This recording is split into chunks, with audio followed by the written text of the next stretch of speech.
अस्सलाम एवरीवन, आज हम हेयर ट्रांसप्लांट के बारे में आपको तफसीलन आगाह करेंगे।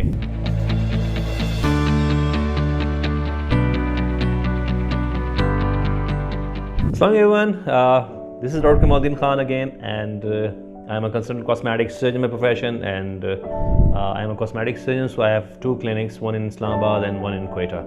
आज की वीडियो हमारी हेयर ट्रांसप्लांट के बारे में तफसीली आगाही है आपके लिए कि हेयर ट्रांसप्लांट होता क्या है, इसके क्या मेथड्स हैं, आपको हेयर ट्रांसप्लांट किस बंदे से कराना चाहिए, आपको उसकी क्या क्वालिटीज़ हों जो आप चूज़ करें कि आप this would be my surgeon.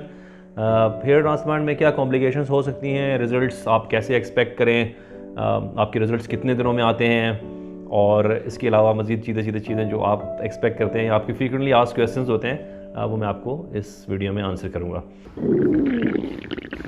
लगता है बाजार के खाने बहुत खाते हो। जी डॉक्टर साहब, मैं ये मेडिसिन प्रिस्क्राइब कर रहा हूँ, वो आप ले लेना। अब कोई भी मसला हो तो मरहम से डॉक्टर की ऑनलाइन कंसल्टेशन बुक करो, क्योंकि डॉक्टर से बात होगी अब घर पर। अच्छा, hair transplant as the name indicates, ये आपकी बालों की पेवंदकारी समझ लें, बालों को लगाना समझ लें, या आप जिस तरह एक पौधा कहीं एक जगह से निकाल के दूसरी जगह लगाया जाता है, hair transplant is just like the same. आपके बैक ऑफ हेड से, क्योंकि यहाँ पे आप कितने भी गंजे हों, आपके बैक ऑफ हेड पे बाल होते हैं, यहाँ से लेके बाल आगे ट्रांसफ़र किए जाते हैं, और इसके दो मेथड्स होते हैं। एक स्ट्रिप मेथड जिसमें आपकी पूरी की पूरी पट्टी काटी जाती है और वहाँ पे फिर सिलाई की जाती है, पीछे से स्टिचेस लगते हैं, और उस पट्टी से फिर फर्दर हम बाल निकाल के एक एक करके बाल आगे लगाते हैं। दूसरा मेथड जो निस्बतन नया है, लेटेस्ट है, वो FUE है, फॉलिक्यूलर यूनिट एक्सट्रैक्शन। और ये मेथड जो है, इसमें हम बाल लेते ही सिंगल हैं, और ये ही लेटेस्ट आजकल जो तरीक़ा इलाज है वो यही है। इसके मुख्तलिफ नाम लोगों ने दिए हैं, मगर नाम कोई भी हो, मेथड यही है। चाहे आप तुर्किया चले जाएँ, चाहे आप पाकिस्तान में कराएं, या चाहे अमेरिका में कराएं, मेथड इज़ द सेम। लोगों ने मार्केटिंग पॉइंट ऑफ व्यू से उसको मुख्तलिफ नाम दिए हैं, जिस तरह ISFUE, या मैं माइक्रो इंजेक्टर से करता हूँ, या मैं किसी और चीज़ से करता हूँ, मगर hair transplant as such technique same है। आप माइक्रो इंजेक्टर से लगाएं, या आप ISFUE करें, या आप फोरसेप्स से लगाएं, method is the same, results are equally good. तो किसी भी फैंसी नेम से आप अट्रैक्ट ना हो, FUE सेम है। अच्छा, ये तो दो मेथड्स हो गए। इसके बाद रिजल्ट्स दोनों मेथड्स के इक्वली गुड हैं। मैं प्रेफर FUE करता हूँ इस वजह से, क्योंकि उसमें कभी आप उम्र या हज पे जाते हैं तो पीछे वो लाइन, एक गंदी सी लाइन नज़र नहीं आती, उसमें पता नहीं चलता कि आपने हेयर ट्रांसप्लांट किया हुआ है, तो वो मेथड प्रेफरेबल है। अच्छा, सेकेंडली रिजल्ट्स कब आते हैं? रिजल्ट्स फ़ौरन नहीं आते। ये कोई रोबोटिक साइंस नहीं है, कोई जादू नहीं है कि आपने एकदम किया और बाल आपने लगाया और बाल एकदम से उगना शुरू हो गए। ये इसी तरह है कि जैसे आप कोई पौधा लगाते हैं तो इनिशियली वो पौधा मुरझा सकता है और उसकी जड़ वहाँ रहती है। बाल जो आप लगाएंगे वो बाल एक दफ़ा गिरेगा, उसके बाद उसकी जड़ रह जाएगी, और 3 मंथ्स के बाद वो उगना शुरू होगा। तो इसके रिज़ल्ट्स आप कम से कम 1 साल का ड्यूरेशन होता है जिसमें आप मैक्सिमम रिज़ल्ट्स एक्सपेक्ट कर सकते हैं। आपके रिज़ल्ट्स 1-2 दिन या 2-3 महीने में नहीं आएंगे, इसको टाइम लगेगा। हेयर ट्रांसप्लांट की कॉम्प्लिकेशंस जो है,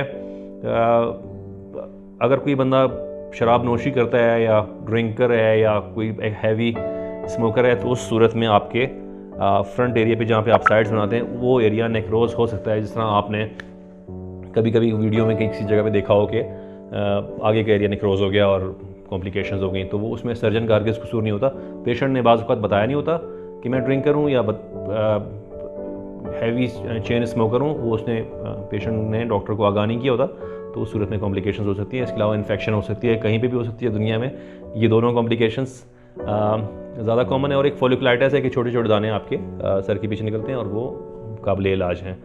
तो हेयर ट्रांसप्लांट कराएं किससे? Hair transplant specifically cosmetic surgeon का काम है, क्योंकि ये सर्जरी है तो ये सर्जन को करनी चाहिए। इसके अलावा आप एक्सपीरियंस देख सकते हैं आप कि उसके इंस्टाग्राम पेज पे या फेसबुक पेज पे उसने कितनी सर्जरीज की हुई हैं, वो आपको एक थोड़ा सा क्लू दे देता है कि आपने किस सर्जन से करानी है। मगर स्पेसिफिकली आई वुड से कि ये कॉस्मेटिक सर्जन का काम है। कॉस्मेटिक सर्जन की ट्रेनिंग होती है और उसको वो सेंस होती है कि वो किस तरह बाल लगाएं, क्योंकि बाल लगाना इंपॉर्टेंट नहीं है। सबसे ज़्यादा इंपॉर्टेंट ये है कि वो किस एंगल से लगा हुआ है, क्योंकि अगर वो उसके एंगल डिस्टर्ब होंगे तो आपके बाल ऐसा लगेगा जैसे झाड़ियाँ उगी हुई हैं, वो बाल नहीं लगेंगे। तो आप choose a surgeon who is specifically a cosmetic surgeon. So ये छोटी सी हेयर ट्रांसप्लांट के बारे में आगाही है। अगर आपको लगता है कुछ और क्वेश्चन है, you can directly ask me, या यू कैन कनेक्ट टू मरहम टीम वो आपको इसके क्वेश्चंस के आंसर दे सकते हैं। Thank you very much.